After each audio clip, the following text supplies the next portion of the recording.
अध्यात्म विज्ञान कोई धर्म या संप्रदाय नहीं है, ये स्पिरिचुअल साइंस है जो कुदरत के कानून पर आधारित है। ये विज्ञान पूरे ब्रह्मांड के सभी रहस्यों को उजागर करता है और जीवन के सभी पहलुओं को समझने के लिए एक नई दृष्टि देता है।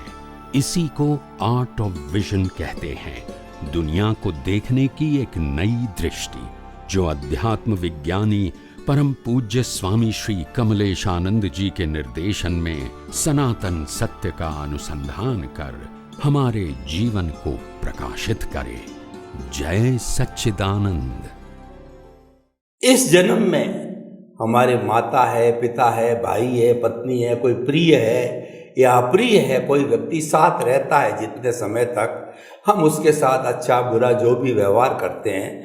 पर यह बात एक बड़ी विचित्र सी लोगों को लगती है और उनकी क्यूरियोसिटी रहती है कि मेरे पिताजी कहाँ चले गए, किस योनि के अंदर, और वो आकर के वापस कभी मिले ही नहीं, दृष्टांत भी नहीं दिया, बताया भी नहीं कि मैं वहाँ पर हूँ। चलो हमारा भौतिक रूप से वार्तालाप न हो, लेकिन संकेत भी तो मिलने चाहिए। प्राय संकेत नहीं मिलते हैं, अपवाद रूप में कोई किसी के संकेत मिलता है, वो बात जुदी है। तो स्वामी जी ये ऐसा होता क्यों है, जबकि इतना लंबा समय साथ रहते हैं, कोई संकेत तक भी नहीं, जबकि इस जीवन में तो होता ही है। आदमी 20 साल 25 साल के बाद मिलता है तो भी कहता है कि मैं वहाँ था, ये किया, या फ़ोन करता है, चिट्ठी डालता है कि इस वक्त मैं वहाँ हूँ, संकेत देता है वो, चाहे फिजिकली ना मिलता हो, परंतु आफ्टर डेथ तो कुछ पता ही नहीं चलता। ये ऐसा समुंदर है कि उसमें कुछ भी मालूम नहीं पड़ता। ऐसा क्यों होता है?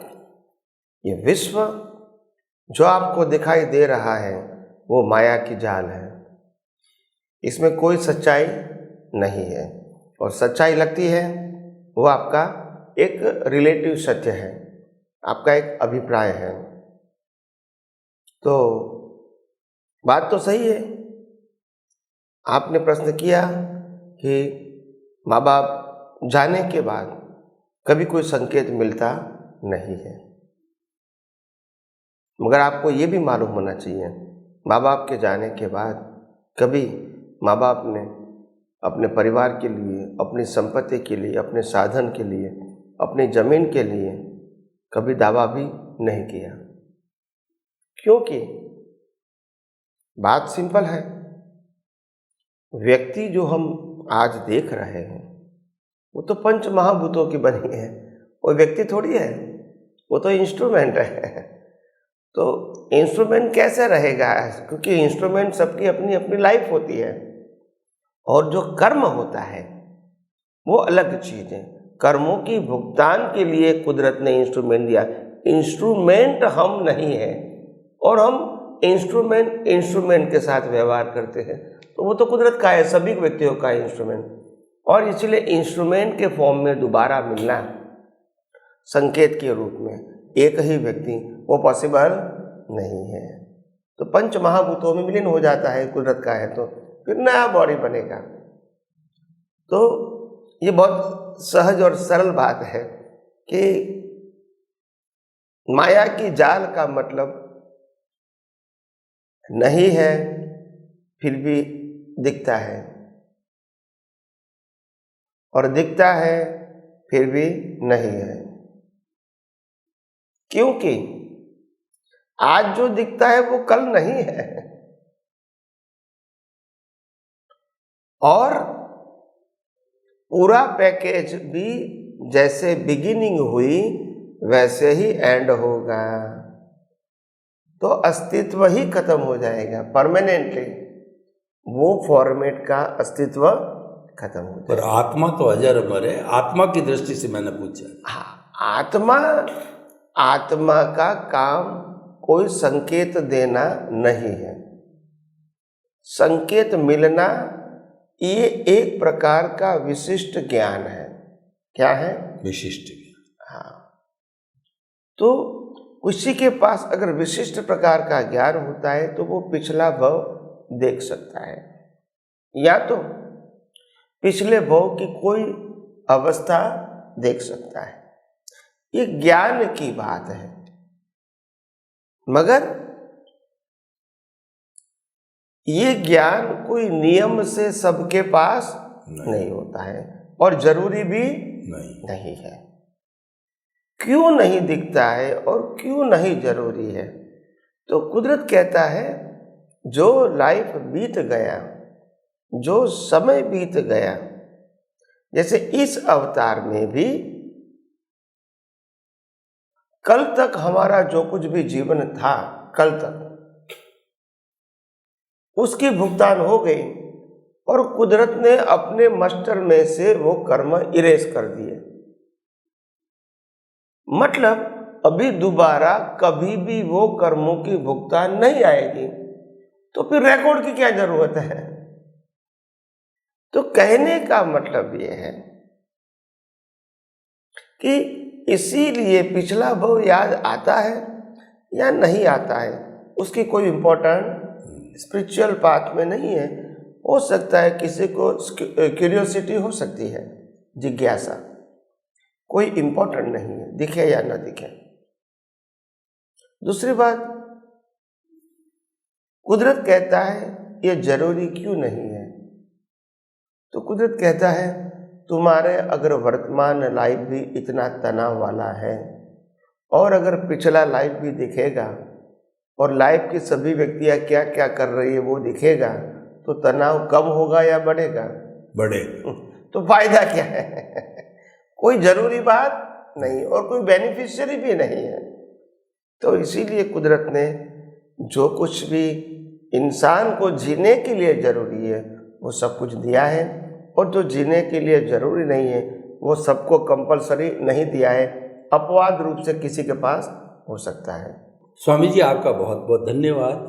कई बार क्या होता है कि इस जगत में हम देखते हैं, परिवारों में देखते हैं, भूत भूतनी आते हैं, मनुष्य को भूत लगता है और स्त्री को भूतनी लगती है।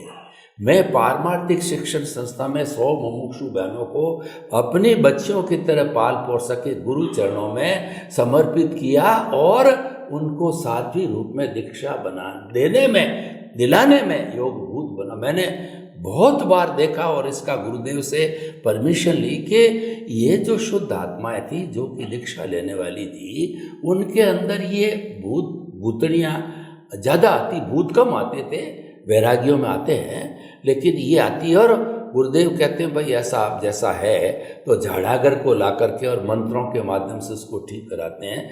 तो ये ग्रस्त किसी में भी आ सकता है। तो ऐसा क्यों होता है किसी के शरीर में आकर के? और वो भाषा कौन सी बोलता है? कन्नड़ बोलता है, तमिल बोलता है, वो और बहुत क्लियर बोलता है। इसका मतलब ये वो जानकार है, जबकि जो फिजिकल बॉडी है वो तो कुछ नहीं जानती, गुजराती जानती है, मारवाड़ी जानती है। तो कहने का मतलब हमारा आध्यात्मिक ज्ञान क्या कहता है?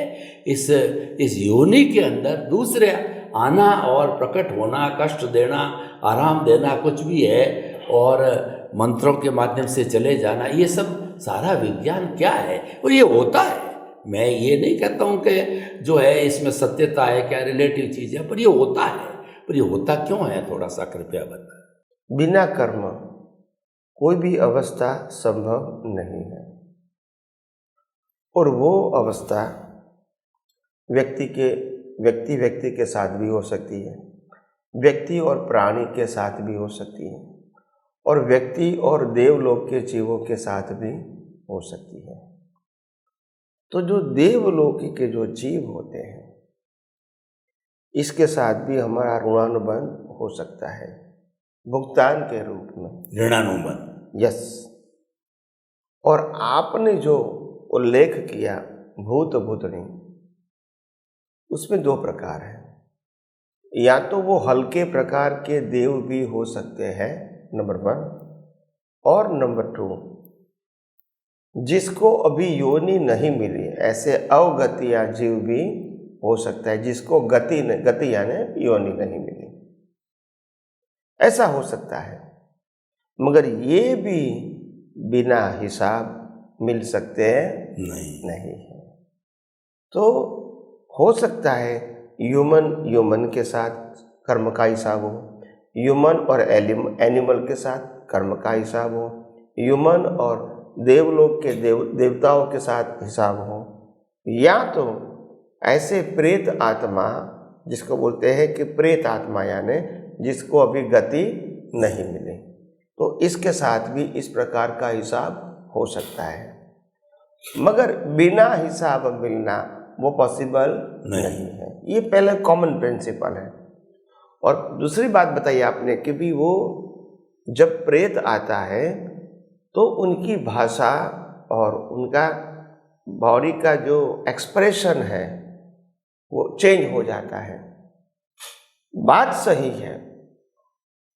एक प्रिंसिपल ध्यान में रखो, हर समय स्थूल से सूक्ष्म की ताकत ज्यादा होती है, और ये भूत पिशाच प्रेत और देव ये सब सूक्ष्म है।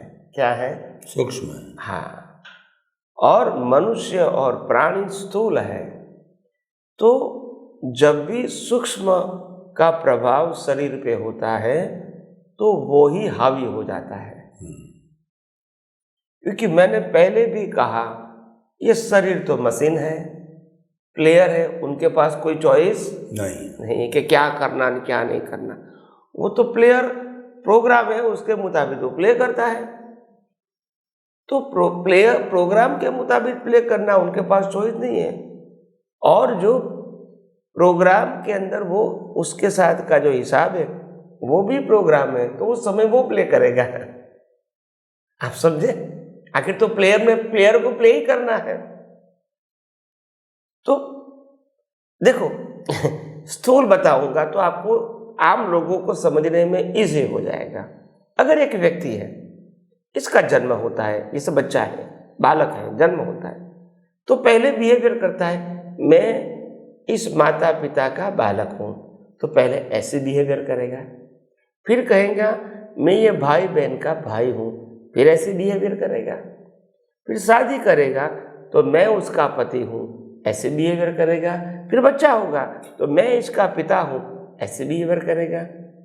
फिर वो जॉब में जाएगा तो मैं असिस्टेंट हूं, ये मेरा बॉस है, ऐसा बिहेवियर करेगा। और समाज में जाएगा तो मैं समाज का एक हिस्सा हूं, ऐसे बिहेवियर करेगा।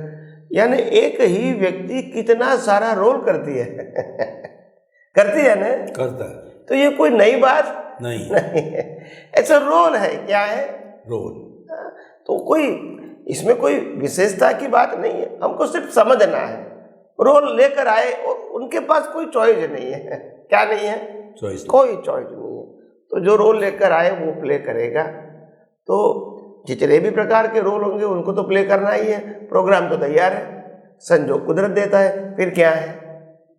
तो है, साइंस में काफ़ी सिंपल है ये सब बातें, मगर समझने में टाइम लगता है, क्योंकि हम धार्मिक बातों में साइंस की बातें नहीं आती है, इसलिए उस एंगल से कभी हमने सोचा और समझने की कोशिश नहीं किया है। तो जब पहली बार आता है तो समझने में थोड़ा टाइम लगता है, क्योंकि इस प्रकार से सोचने का समझने का हम यूज्ड टू नहीं है। जैसे जैसे साइंस समझते जाओगे आपको खुद को समझ में आ जाएगा कि ये तो कुदरत का कानून है, तो फिर समझना आपके लिए आसान हो जाए। ये प्लेयर है, समझना आसान हो जाएगा। ये प्रोग्राम है, समझना आसान हो जाएगा। तो ये सब फंडामेंटल बातें जो समझ में आती हैं तो बाद में उसको लिंक जोड़ना इजी हो जाता है। बहुत बहुत धन्यवाद स्वामी जी। हमारा जो ये जीवन बनता है, जो आयुष्य कर्म के अधीन है, इसके अंदर अपनी अपनी मान्यता है। क्रम की कहिए, अध्यात्म विज्ञान की कहिए, अक्रम की कहिए, अपनी अपनी मान्यता है। और जो क्रमिक जो मार्ग कहता है कि जो है हमारे को लगभग जो है 2/3 के बाद में 1/3 बचा, फिर 2/3 के बाद में 1/3, ऐसे करीब 8 अटेम्प्ट मिलती है। और एक किसी अटेम्प्ट के अंदर आपने आयुष्य का बंद कर लिया 4 गति, वो फाइनल है, फिर there are no chances of any change. तो इसमें आपका ये बहुत इंपॉर्टेंट चीज़ है। अध्यात्म विज्ञान आपका सनातन सत्य क्या बताता है, कृपया ये उल्लेख कीजिए, ताकि कि हम थोड़ा सा कंपेरेटिवली समझना पड़े, हम समझ जाएं। तो कृपया इसके बारे में बताइए, क्या अटेम्प्ट्स कैसे है और किस तरीके से होता है हमारे आयुष्य कर्म का बंद। देखो, आयुष्य कर्म का जो बंध होता है कोई भी इंसान का, तो जब उसके जीवन का 2/3 भाग खत्म हो जाता है तो पहला आयुष्य का बंध होता है, यानी first film of next birth, not final but first. तो उसका एग्जाम्पल लेके समझने की कोशिश करेंगे ताकि आपको समझने में आसान रहेगा। जैसे एक व्यक्ति की आयु 60 इयर्स की है, तो सबसे पहला आयुष्य का बंध होता है 40 इयर्स में। नेक्स्ट बर्थ इसका कैसा होगा, उनका पहला फोटा पिक्चर 40 साल में होता है। फिर 20 साल बाकी रहे, 20 साल के अंदर के बाद 2/3 खत्म हो जाता है, यानी करीब करीब 17 साल गिन लो। मतलब कि 2/3 का मतलब 6 3 18, तो 6 2 12 और 13 साल गिन लो।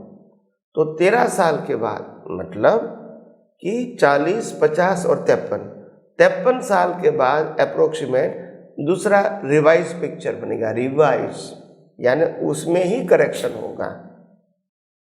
फिर अभी 7 साल बाकी रहा, उसके अंदर से 2/3 यानी अप्रोक्सीमेट 2 2 4 2 6 और 1 7, मानो कि 4 साल के बाद और एक रिवाइज पिक्चर बनेगा। मतलब 53 + 4 = 57। 57 साल के बाद थर्ड रिवाइज पिक्चर बनेगा। फिर 3 साल बचे, उसमें से 2 साल खत्म हो जाएगा, जो चौथा रिवाइज पिक्चर बनेगा।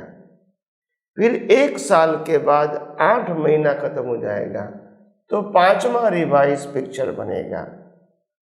फिर 4 महीना रहा, इसमें से अगर 3 महीना खत्म होता है और नया पिक्चर बनेगा। इसके बाद 1 महीना रहेगा, उसमें से 20 दिन खत्म हो गए और रिवाइज बनेगा। फिर तो कहने का मतलब फिर 10 दिन रहा, उसमें भी 7 दिन खत्म होने के बाद रहेगा। फिर 3 दिन रहा तो 2 दिन खत्म होने के बाद रहेगा। फिर 1 दिन रहा तो इसके अंदर भी 1 दिन के अंदर 24 घंटा जो होता है, 8 2 16 आवर खत्म हुए तो फिर बना।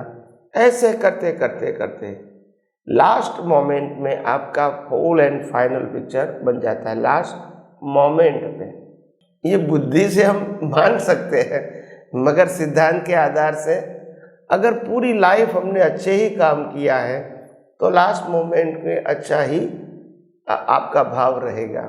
अगर पूरी लाइफ हमने गलत किया है और फिर कहेंगे कि लास्ट मिनट में अच्छा करना है, तो ऐसा नहीं होता है।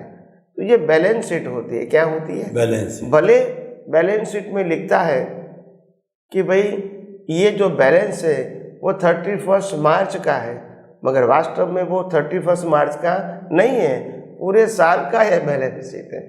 अगर हम कहेंगे कि ये प्रॉफिट हुआ 10 लाख रुपया 31 मार्च का, तो 31 मार्च का नहीं है, पूरे साल का है, लिखा है ऐसे जाता है। तो ऐसा होता है। तो मैंने कहा ना कि आम आदमी उसको नहीं समझ पाते हैं, क्योंकि उस प्रकार की सोच नहीं है। प्रश्न ये है, और ये अध्यात्म विज्ञान लोगों की सोच साइंटिफिक बनाना चाहते हैं, ताकि लोग हर अवस्था को साइंटिफिकली सोचें, थियोरिटिकल नहीं सोचें। तो धीरे धीरे धीरे आगे आगे विज्ञान लोग समझ पाएंगे। स्वामी जी, आपका बहुत बहुत धन्यवाद। समस्त श्रोताओं की तरफ से आपका प्रति बहुत बहुत कृतज्ञता। जय सच्चिदानंद। जय सच्चिदानंद।